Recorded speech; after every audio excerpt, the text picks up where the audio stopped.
என்றைக்கும் போல் இன்றைக்கி நம்ம வரும்போது தாங்க காலையில் இப்படி மனசு கஷ்டப்படுற மாதிரி ஒரு விஷயத்தை பார்த்தோம். கண்டிப்பாக அந்த மாடு வளர்க்குறவங்களாம் இந்த வீடியோவை பார்த்தே ஆகணுங்க.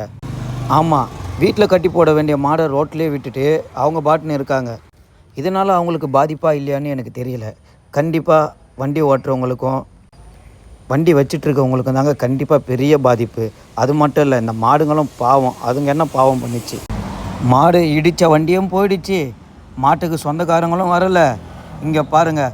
இதனால் இது பகலாக இருந்தால் கூட பரவாயில்லைங்க, வண்டி ஓட்டிகிட்டு வரவங்களுக்கு முன்னாடி என்ன இருக்குதுன்னு தெரியும். காலையில் ஒரு 4லேருந்து ஒரு 5 மணி இருக்கும்.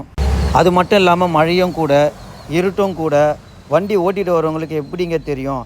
அதனால தாங்க நானும் ஒரு அண்ணாவும் போயிட்டு கொஞ்ச நேரம் பொழுது வெடிகிற வரைக்கும் ஃபோனில் டார்ச் லைட்டு காட்டி வண்டிங்களெல்லாம் ஸ்லோ பண்ணி வர வச்சோம். அதுக்குள்ளாவே 2-3 வண்டிங்க செம்ம ஃபாஸ்ட்டாக வந்துச்சுங்க. கிட்ட வந்து பிரேக் அடித்தாங்க. அப்புறமா தான் யோசித்தேன், இங்கே கிளியர் பண்ணதுக்கு ஆள் இல்லைன்னா இன்னும் இங்கே 2-3 விபத்து ஏற்பட்டிருக்குங்க. கண்டிப்பாக பெரிய பாதிப்பே ஏற்பட்டிருக்கும். இங்கே பாருங்கள், பஸ்ஸுக்கு நாங்கள் டார்ச் லைட்டை அடித்து காட்டுறோம். அந்த டார்ச் லைட்டை அடித்ததுனால தான் பஸ் அண்ணாக்கே தெரியுது அங்கே ஏதோ பிரச்சனைன்னுட்டு. அப்புறம் தான் அவங்க ஸ்லோ பண்ணியே வராங்க.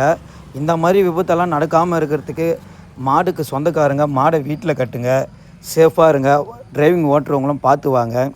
அதுக்கப்புறம் நானும் என்னோடய பிரதரும் போயிட்டு இலையை உடைச்சிட்டு வந்து ரோட்டில் போட்டோம். பொழுதே வெடிஞ்சிடுச்சு. அதுக்கப்புறம் மாட்டு சொந்தக்காரங்களாம் வந்துட்டாங்க. அதுக்கப்புறம் நாங்களும் கிளம்பிட்டோங்க.